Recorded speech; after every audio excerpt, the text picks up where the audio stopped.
Shalom saudara yang dikasihi Tuhan, haleluya. Kita bersyukur sudah kembali memasuki akhir pekan, hari Sabtu 25 Januari 2025. Setelah kita enjoy menikmati hari libur dengan keluarga, dengan teman-teman, dengan kegiatan yang kita lakukan sepanjang hari ini, kembali kita mungkin sudah siap untuk beristirahat, sudah mungkin rileks sebentar dan ingin membaringkan tubuh saudara untuk tidur. Ada baiknya kita memenuhi pikiran kita dengan firman Tuhan.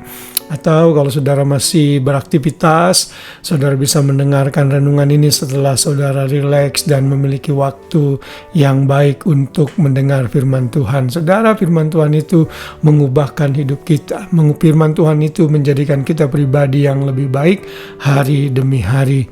Hari ini kita masih belajar mengenai arti atau nilai kehidupan yang Tuhan berikan kepada semua manusia, dan bagi orang percaya hidup kita menjadi hidup yang penuh makna karena kita tahu mengapa Tuhan menciptakan kita.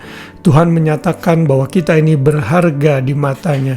Karena itulah Dia memberikan hidup kepada kita sampai hari ini.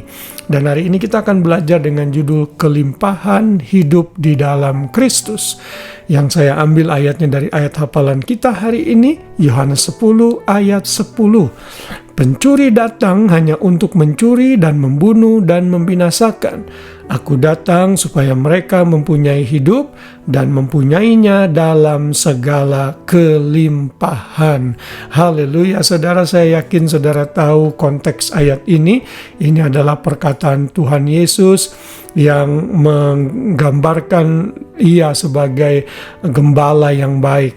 Dan gembala yang baik akan memelihara domba-dombanya, dan domba-dombanya juga mengenal suara gembalanya, sehingga setiap gembalanya memberikan instruksi, domba-dombanya ikut kepada sang gembala. Kita semua sebagai orang percaya diumpamakan sebagai seekor domba, dan domba adalah salah satu binatang yang lemah, yang tidak cerdas dan mudah sekali untuk dibunuh oleh binatang lain. Seekor domba sangat tergantung kepada instruksi dan tuntunan dari sang gembala. Dan sebagai gembala, Tuhan Yesus tentunya adalah gembala yang sempurna. Dan Tuhan Yesus membandingkan dirinya dengan ahli-ahli Taurat, orang-orang Farisi yang berusaha menyatakan diri mereka sebagai gembala, tapi sebenarnya mereka seperti serigala yang menerkam dan tidak peduli dengan domba-dombanya. Karena itulah Yesus mengatakan bahwa Ia gembala yang baik. Dan di dalam ayat 10 ini Tuhan Yesus menyatakan bahwa pencuri hanya datang untuk mencuri, membunuh, dan membinasakan. Tapi Tuhan Yesus datang untuk memberikan hidup dan mempunyainya dalam segala kelimpahan. Saudara yang kasih dalam Tuhan, hidup yang kita punya di dalam Yesus adalah hidup yang penuh kelimpahan, abundant life. Saudara, maksudnya kelimpahan ini bukan berarti saudara harus kaya raya, bergelimang harta selama hidup ini. Tidak selalu. Kalau Tuhan izinkan itu boleh kita miliki, tentunya Tuhan bisa melakukannya. Namun intinya dari kelimpahan ini adalah kualitas hidup yang harus kita miliki sebagai anak-anak Tuhan. Kata hidup dalam ayat ini adalah Zoe. Zoe itu adalah kepenuhan hidup yang sesungguhnya, hidup yang berkualitas, hidup yang bukan hanya konsentrasi di dunia ini saja, tapi juga untuk kekekalan. Dan Yesus sebagai gembala, Dia sudah memberikan hidupnya bagi kita anak-anaknya, sehingga kita bisa memiliki hidup yang sesungguhnya. Artinya kita tidak akan mati lagi saat kita dipanggil pulang Bapa. Justru itu satu kehidupan yang penuh dengan kedamaian dan keindahan di surga kekal. Karena itulah Yesus menawarkan hidup ini kepada setiap orang yang mau percaya kepadanya. Namun kita tahu pada saat Yesus sebagai manusia Ia menginjil dan memberitakan tentang hidup ini, banyak orang yang menolak. Misalnya di dalam Yohanes 5 ayat 39 sampai 40, Tuhan Yesus berkata, "Kamu menyelidiki kitab kitab suci, sebab kamu menyangka bahwa olehnya kamu mempunyai hidup yang kekal.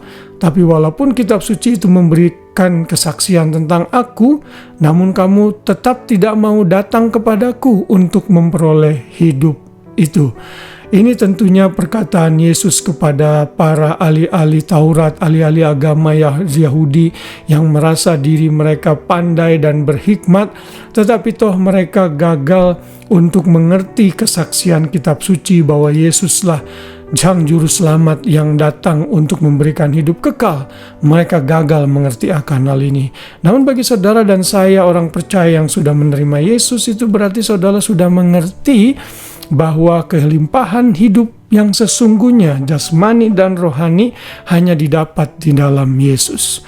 Karena itu sekali lagi saya mengingatkan, kalau saudara karena providensi Tuhan mendengar renungan ini dan belum pernah menerima Yesus sebagai Tuhan dan Juru Selamat, sesungguhnya engkau tidak mempunyai hidup yang sesungguhnya. Engkau ada dalam ambang maut dan kematian kekal. Terima Dia secepatnya agar engkau beroleh hidup yang berkelimpahan. Kalau saudara sudah menerima Yesus, bersyukurlah dan mari jalani hari-hari kita dengan sikap hati yang benar bahwa kita ini milik Kristus. Dalam hidup ini kita memiliki gembala yang selalu menyertai kita, dan dalam Kristus hidup kita penuh makna dan arti, sehingga melalui hidup yang Tuhan Yesus berikan kita jadi berkat dimanapun kita berada. Kiranya renungan malam ini mengingatkan kita semua bersyukur untuk setiap hidup yang Tuhan berikan bagi kita. Selamat malam, selamat beristirahat, biar kasih Kristus menaungi kita semua. Shalom.